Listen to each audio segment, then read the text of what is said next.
This is an excerpt sent to me for the Speak Out Like Brenda campaign, and it's from Natasha Nemirea's book, Me, Myself and Bipolar Brenda.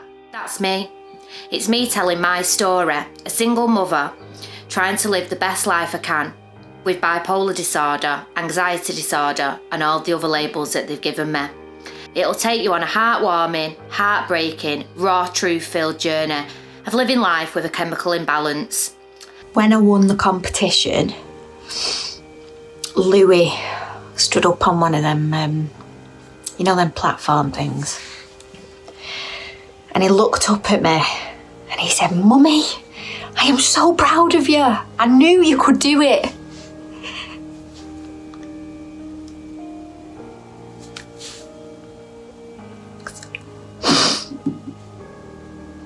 And for that first time in my life, I felt like I'd succeeded as a mum, as a human being.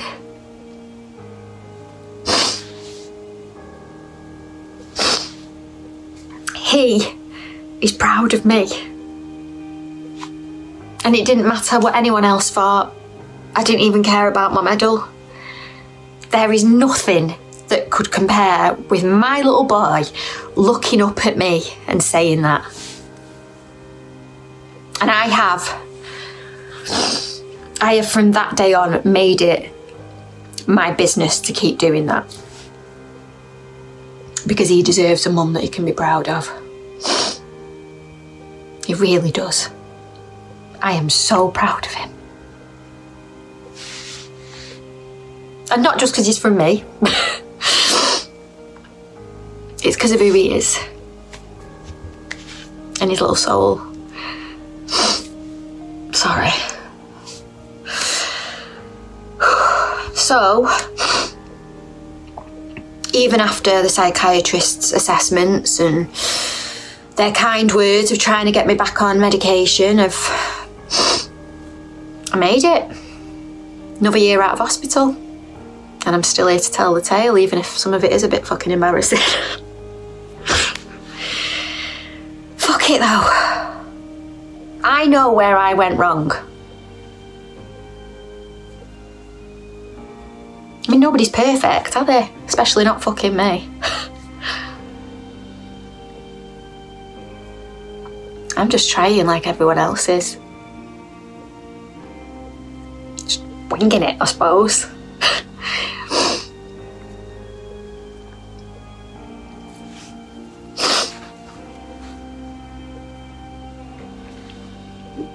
My mama doesn't throw anything out.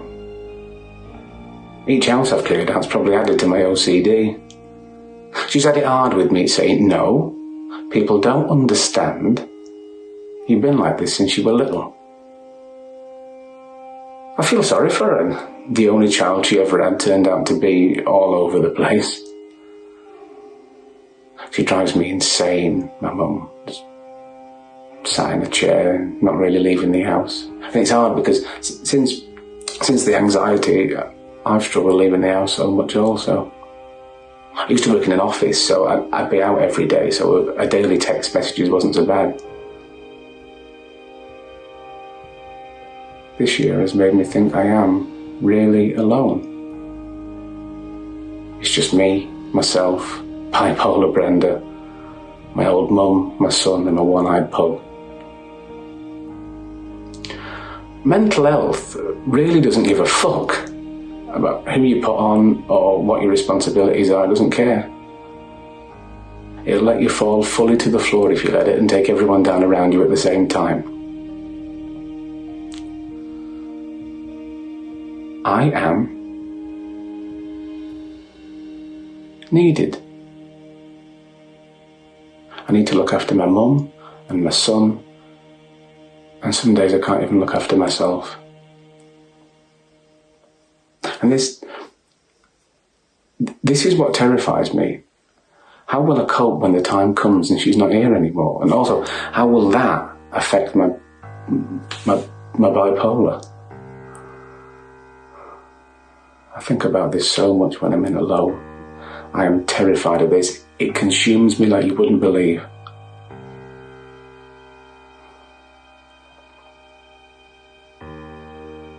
don't know if I'll have that much strength left in me. 8th of November 2014. I remember a psychologist, not the purple elephant one, said to me once, set yourself a small task a day to focus on. Right, this one spoke a lot of sense. Because I'd learnt that setting yourself a challenge each day towards something, well, it's actually like training your mind. Well, either that, or I'll just get obsessed again with being able to do the challenges that I set myself. To be fair, it's probably it, innit? See, I get fixated on things, and that's it. Nothing else matters. I was feeling a little bit confused about things regarding relationships and the time I'd spent with Jamie this year. How I went from being so intense to me not really feeling anything towards him. Got me thinking about Louis' dad, and how I struggle with letting go, being too much and then not being interested. So I decided to set myself a challenge. The pose of a crow in yoga. I've given myself till Christmas to perfect it, and I've practiced every single day. And to be honest, I have never fallen on my face so much in my life, and it fucking hurts. Falling forward, splattering face first on the floor. And once I got over the fear of hitting the deck, well, I've kept at it. And today, I finally did it. I felt so proud because I've done all this in just 2 weeks. You know, I mean, I've got a long way to go, but I'm starting to see that with small steps, the mind can be changed, and so can the body. And I do feel, since starting on this journey of trying to self-heal my chemical imbalance without medication, that I am losing parts of me that I didn't like. They aren't really me. The jealousy, the hurt, the anger. Oh, Tasha, let's not make out that this was some functional relationship, because it really wasn't. We've both done wrong, no? Right, and you're trying to say I've slept with pure different people in the last 5 years since we've known each other. Have you ever thought for a second that I'm not trying to fuck you over? Never have been. And yet, I'm just trying to keep the door open so I can come back whenever I want. It's not the case. Not the case at all, Tasha. I come back because I've always known that there's been something there between me and you. And you know it as well. Right, and you say you love me. If it was that horrible to you, you wouldn't love me. I know that and you know that as well. If it was that bad, you wouldn't. There would have been a lot of easier bangs if that was the case, trust me. And I would have gone with someone with a lot less headache. Let's face it, Tash, you're not exactly an angel, are you? Right, I'm going to be honest now, right? I wanted to make things work. I wanted to make things right, I wanted to make it work. But it's you. You're either all or you're nothing. Yeah, I can't. What do you want me to do with that? I know why we didn't work now. You've just got too much baggage. I decided to go to the Buddhist Centre in Manchester City Centre on my own last week to ask about this meditation thing that my dad's been going on about. I felt a bit out of place. The bloke behind the desk, he looked at me as though I'd just strolled in all lost and confused, which I had. I wasn't sure what to expect, so I thought I might at least make an effort, even though I felt like a gremlin who's been weaned off crack for the last 3 months. Okay, can I just confirm that I would never try crack? I mean, the bipolar meds was an experience enough for me. I'm not sure who was more uncomfortable, him or me. To be honest, I felt a bit fucking stupid just stood there staring at him. Can I help you? He said. I don't think he expected what I was about to vomit out. I don't know if you can help me, mate, but I am being well. I've got like this chemical imbalance in my head. It's called bipolar disorder. And they gave me this medication for it, like, and I went from feeling like too much to like nothing at all. And I have these like mood swings, and I'm always angry. Well, you know, sometimes I'm happy, but I get a bit wild and I get obsessed about buying clothes that I don't need and bags. And I feel like I'm just like pushing everyone away. And I've got this little baby and I'm finding it a bit of a struggle to bond with him. And my dad, now he was an addict and he turned to Buddhism.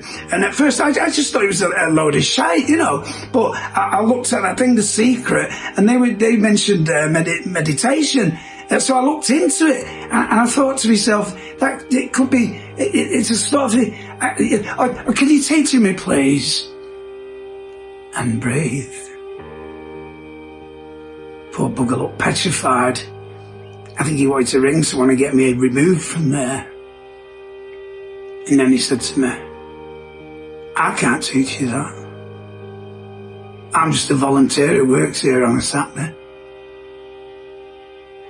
September 15th. I ended up back with Jamie. I'm sat here tonight though wondering why. Because when we departed again in May, I seemed to fly high with acting and my meditation classes. He's been out all over Christmas. Barely see him. His presents are still under the tree. He caused World War III in the summer. I was so happy. I had just landed a role in a great TV show, Prey, and he just didn't seem arsed or pleased for me at all. Came up to me, accusing me of shagging his cousin's mate. I don't know if he's depressed. Or it's my bipolar head. But something doesn't seem right. Chapter 16. Don't try to stop them. Keep the bad habits and addictions, but keep doing Kundalini Yoga every day. Eventually, they will just fall away. Yogi Bhajan. I waited to type the journal up of my Ibiza trip to my Kundalini Yoga retreat I did alone in 2019 as one of the last things to sit and write. Because for me, throughout all the darkness this year, this was such a beautiful, special time for me, going back to Ibiza and to my little yurt. Ibiza warms my heart, fills my soul, and teaches me so much for my higher self. If I had a 10-year plan, it would be to live on that magical island. I've done 2 amazing 40-day meditations this year with my LA tribe. When I said on my 30th birthday I wanted to have more soul and less ego this year and do more Kundalini Yoga, I can safely say I really have. I have worked, and despite the darkness, appeared in a feature film and a BFI short film. I got myself back on a stage and did one of the best performances of my life. And I've met some of the most amazing people I now couldn't imagine my life without. Well, I left it a couple of days to work on my bipolar head, and I feel more happy and grateful, excited for the year ahead. That's more like it, Tasha. You can do this. I can keep working on myself. I know that if I keep on this path, Brenda won't take over. I have so much inside me I need to show the world. I need to show that we can keep going despite the cards that we've been dealt. I'm still learning. I'm not an expert. I want to keep moving forward. I can do this. I am not this illness. It's just a part of me. 2016, come at me. Lots of love, everybody. Special day today. Journal 2019. I had a lot of guilt reading it back. I also wasn't sure if I wanted to expose the fact that I was on an absolute mad one. But I also didn't know why I was. I thought this year was just fun, but I have learned that I didn't deal with the previous pain. I learned I wasn't aware that bipolar had gone into manic Mandy. And I've also learned that flying high like that and drinking isn't good for me. I now know drink isn't. Reading this back, I have seen how when this illness latches onto something, it doesn't let go very easily. The one thing I am grateful for in this year is the fact that I faced my fear of doing a powerlifting competition and did well. And that I still managed to take my son on holiday and enjoy that time. It's funny sitting here now writing this because even though I have still consumed a fair bit of drink, I haven't been near anyone. Well, only one person. I have not been out at all, really. I think about 3 times, which resulted in me coming home early because I felt anxious. I didn't end that year sad. I was still pretty high when I wrote it, really. It just goes to show me how out of control I can get. Which does scare me because it's not even about me. It's who you hurt and how much you're just so wrapped up in yourself at times with it. I didn't write this book to blame everything on bipolar. I wrote it to look back and bring awareness to what's helped and what's not.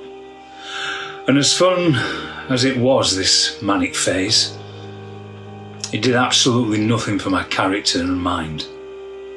However, the powerlifting did a lot for my soul.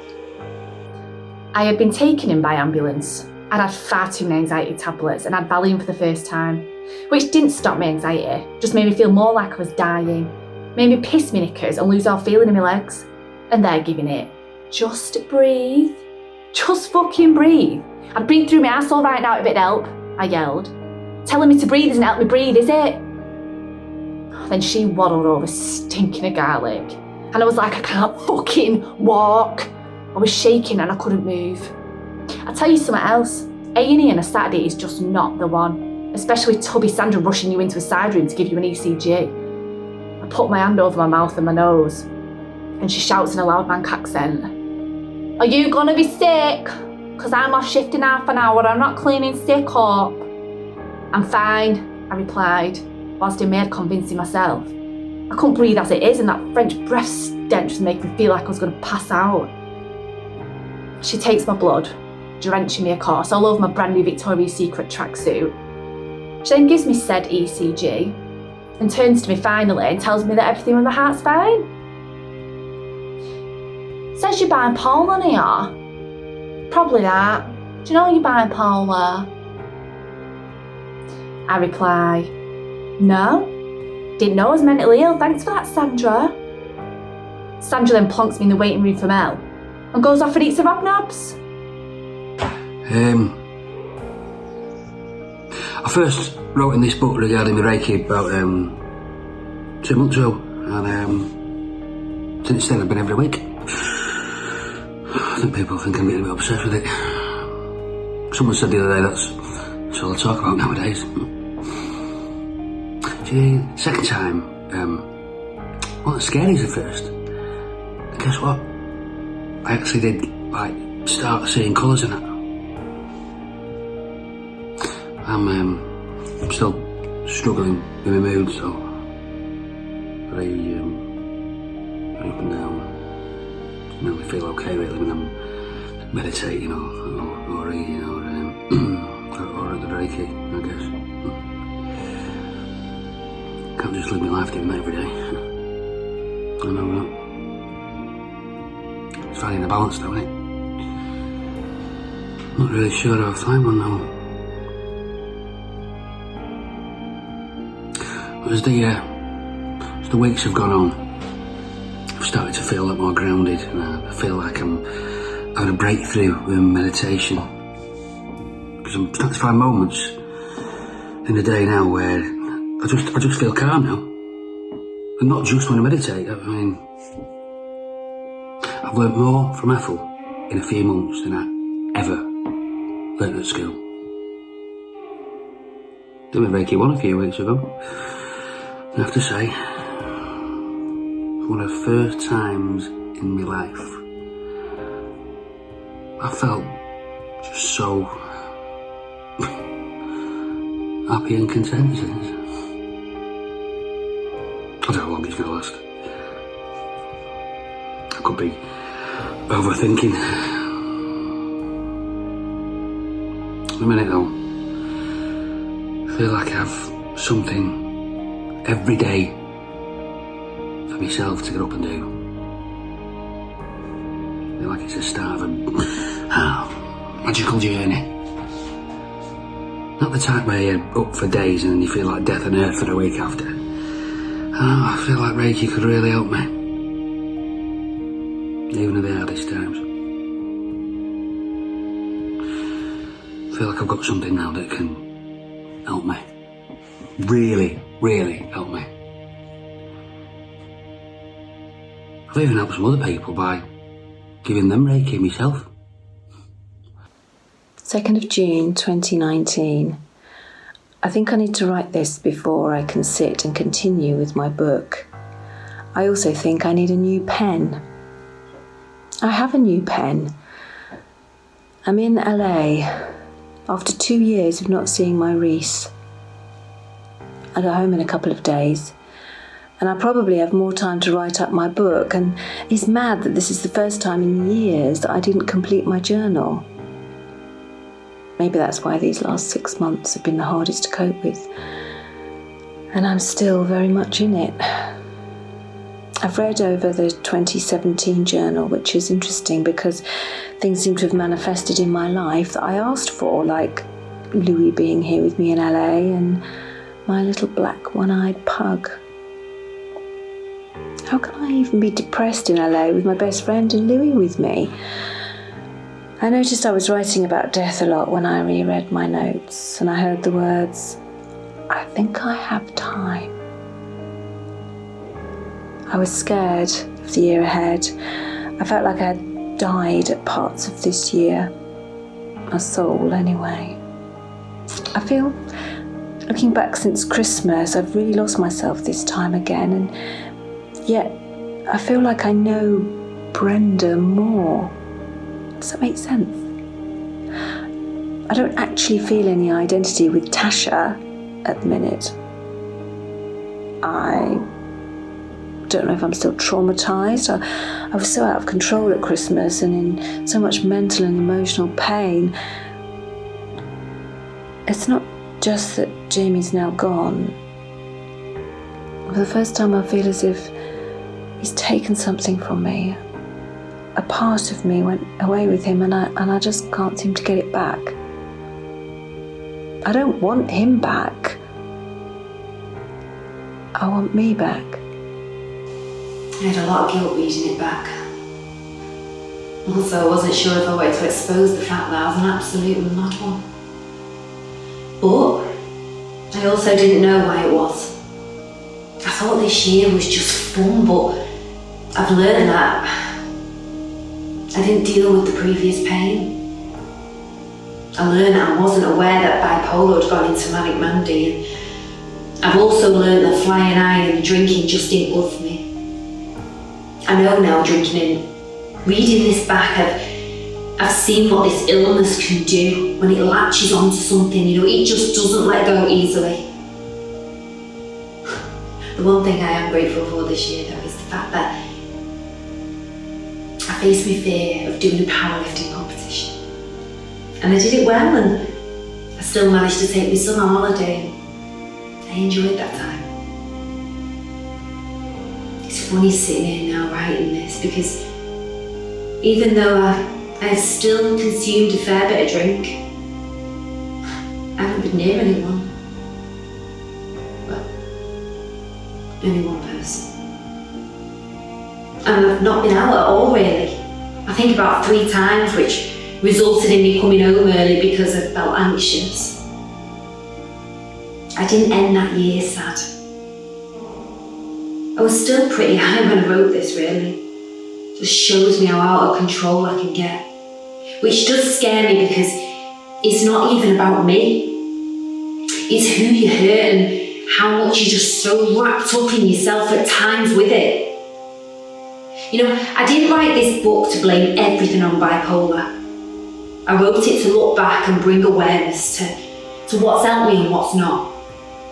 And as fun as it was, this manic phase, it did absolutely nothing for me character and mind. However, powerlifting did. It did a lot for my soul, and continues to, even with the setbacks. I have more happy memories this year than sad. Journal 2017. I always worry that I achieve things and then fall back again. I know I've said it before, but it really plays on my mind. I thought I would have spent a lot of time talking about the Jerome situation, but this has taken me long enough to write, and I have drunk a full bottle of Prosecco. Sue me. I know this is something I really don't want to take into the new year with me, this drinking. I would like to just go back to just having a drink when I go out. Listen, I have taken having fun to the extreme this year. I've betrayed someone I care about, but I've had so much fun in the process. The jail visits weren't all that great either. I think I've realised that jail visits are not for me. They remind me of being closed in, like when you have to see the crisis team of mental health. I know it's a jail, and they can keep me there for being crazy, but honestly, from going in, I can't wait to get out of there. I feel like I'm losing my mind over this one completely. No one's ever taken him away from me. Well, not for this long anyway. And I know, deep down, she's done me a favour, because I would still be in the same position. But my ego hasn't let him go fully. And I can be honest about that. Oh, I pined for him. I wanted to ask, why her and not me? But then I thought, that's probably what we've all thought at some point. Him and I have done everything we can to each other now. Knocked each other down more times than anyone could. But you know what though? I never wanted to hurt him on a soul level. I don't think anyone ever does. Yeah, I've acted erratically and insane, and I'll go on and on to anyone who will listen. But this isn't me. This is my illness and my ego and the fact that I felt rejected and lost and alone at a time that I needed him the most in all the 5 years of knowing him.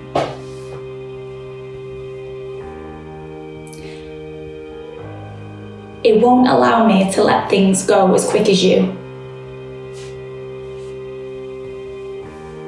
And I still can't stand that girl. I think she was disrespectful because when I asked her if she was seeing him or not, she just ignored me. He was telling me he wasn't, so she must have known that I was asking for peace of mind. See, that's what gets to me. I would never want another girl to sit there and feel like I did over him. And on a soul level, I think she's just a girl who's fell in love with the dream of him in exactly the same way we all did.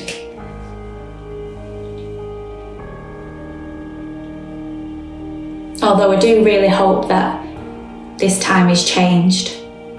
And I mean that, even if it still hurts me. Him and I were never going to work. And I know that now. 2nd of January 2016. Well, I left it a couple of days to work on my bipolar head, and I feel more happy and grateful. Excited for the year ahead. That's more like it, Tasha. You can do this. I can keep working on myself, and I know if I keep on this path, Brenda won't take over. I have so much inside me that I need to show the world. I need to show that I can keep going despite the cards we have been dealt. I'm still learning. I'm not an expert. I want to keep moving forward. I can do this. I am not this illness. It's just a part of me.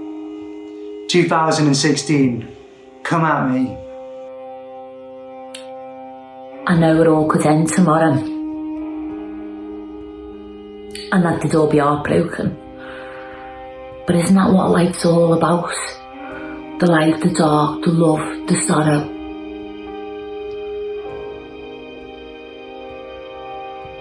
I'm terrified of being hurt again. It makes me feel sick. Just the very thought affects me to the point that I can't get over it. Or if I get over it, then I'm obsessed with something else or someone else. And that isn't healthy, is it?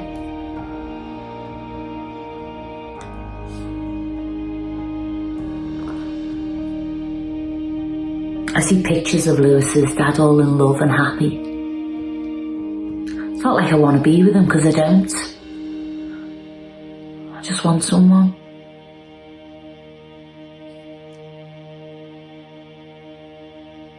I feel The past few weeks have been going backwards. I'm not naive. I didn't think I could cure my illness. I just thought that I could manage it and eventually become aware of it. I didn't want to feel lost or sad.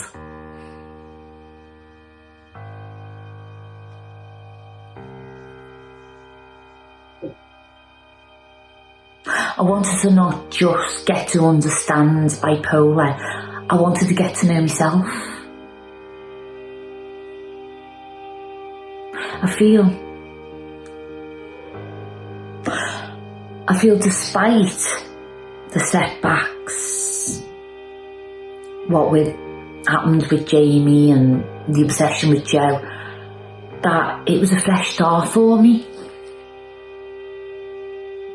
I found a way of living and being without wanting to top myself every day.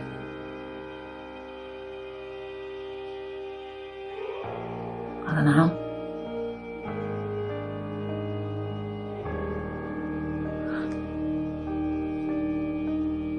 I feel a little bit lost today. I said I wouldn't waffle in this journal, but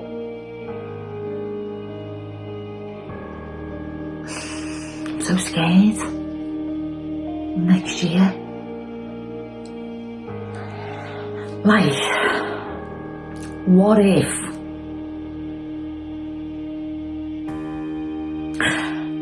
that everything that I've done is just an obsession, and that it stops helping me next year, and I'm even worse than ever. I know, I'm overthinking the fucking shit of shit again.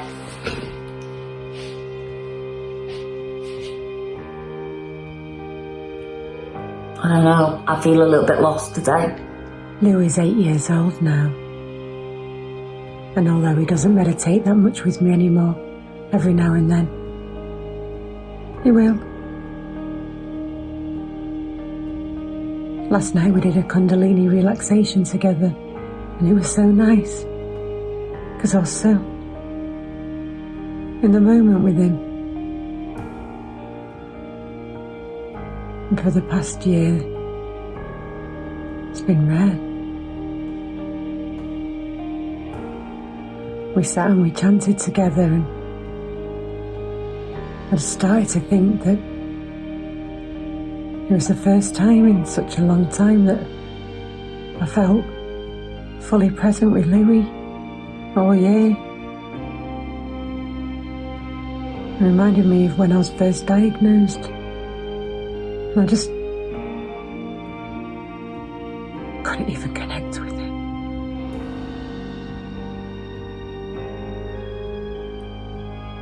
So I feel sorry for him. Could you imagine not knowing what side of your mummy you're going to get each day? I just hope that through this book and being back on the spiritual path and being creative and hopefully working as an actor, that it makes me look and see all the same mistakes that trigger me, and that I'll just finally find a way just to let it all go. Just be some kind of normal mum. But then Louis has always been so fully aware. I remember him saying to me,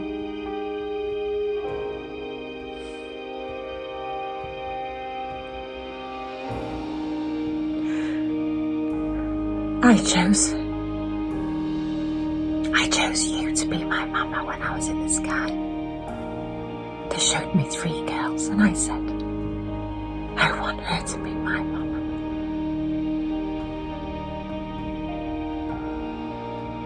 He clearly didn't realise what he was letting himself in for at that time, did he?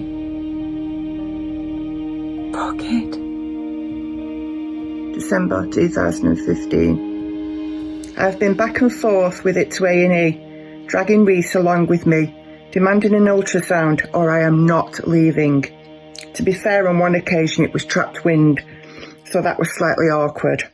I tell you what though, an A&E waiting room is perfect for character watching because Jesus, there is some characters in that place, says the person who was reading a book called Feed Your Demons. Telling the doctor how in this meditation practice you offer yourself as food. I'll be getting taken into mental health, me, won't I? Some of the shit I come out with. It's not in my head this though. I keep feeling like my bladder is going to explode. How can they not find anything wrong with me? It floors me. The pain is so bad. I have even been blaming Jamie. I just need an answer to why this keeps happening. Gone from keeping mood journals to gratitude ones to fucking toilet bladder ones. Meditation and Kundalini Yoga have been my go-to this year. And it's been very uncomfortable at times. But I stuck with it because I was determined to overcome this physical anxiety this year. I was determined to face myself, my demons and my issues.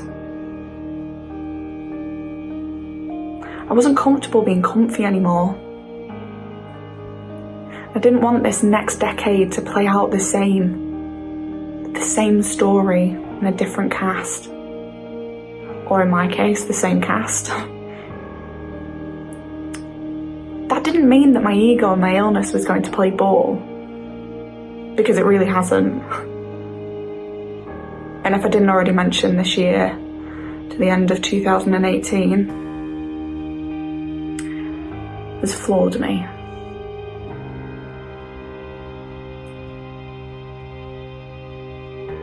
I felt like a failure.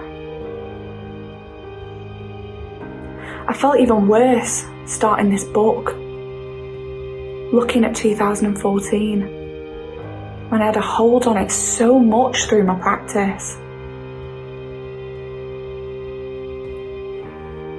But I wasn't healing.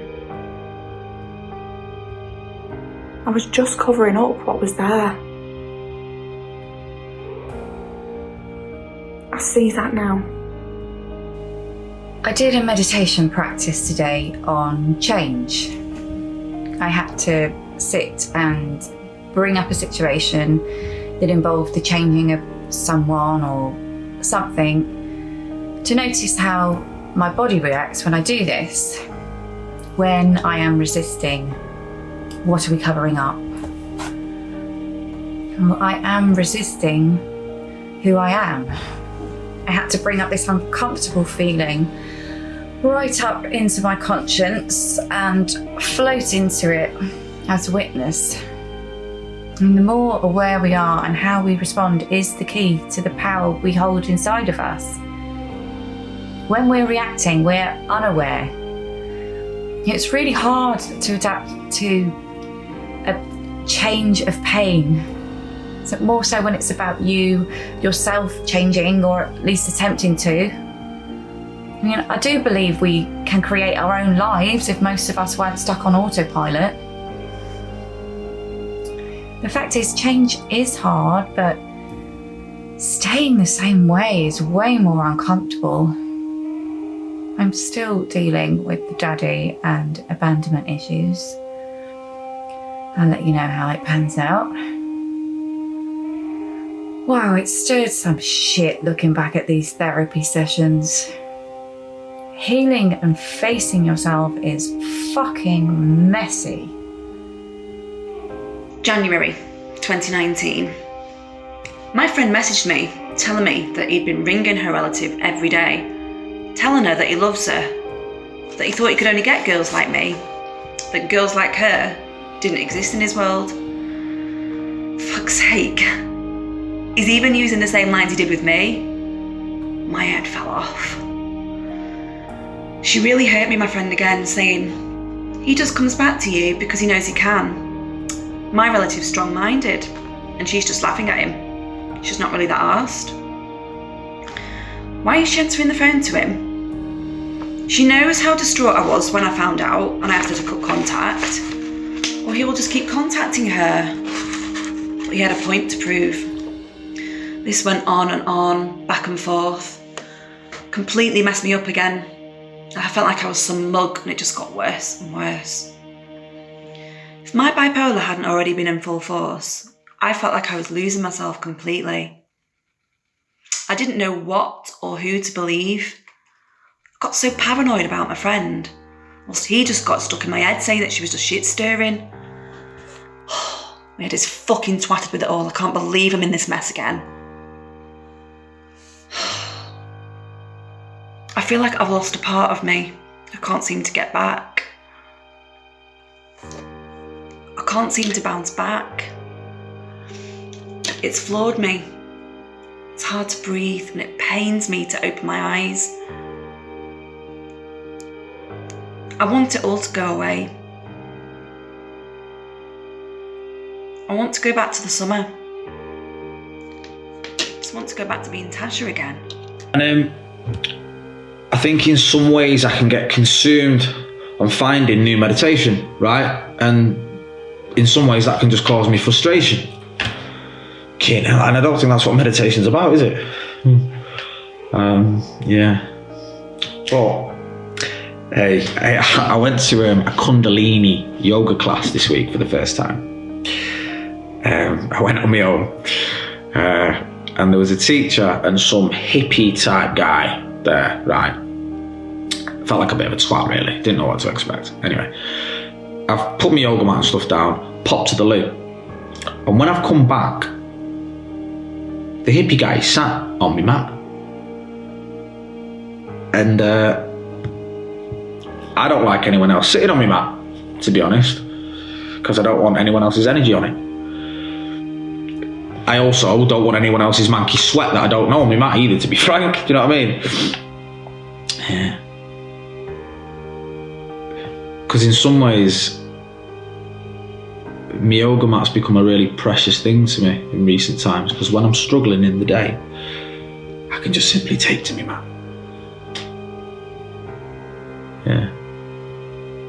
And Kundalini yoga, it's this yoga that you sort of do with your eyes closed. So you're sort of in a meditative state throughout. And that's all I really know about it, to be honest. But you chant a lot as well, actually, a lot, which I like. And yeah, got through it. It's not as physically demanding as normal yoga.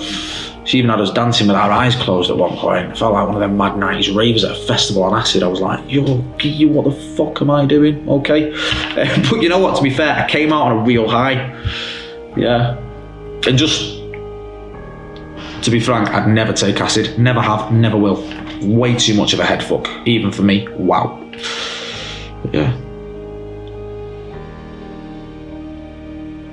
You know, I felt really on edge recently. But I think now I'm starting to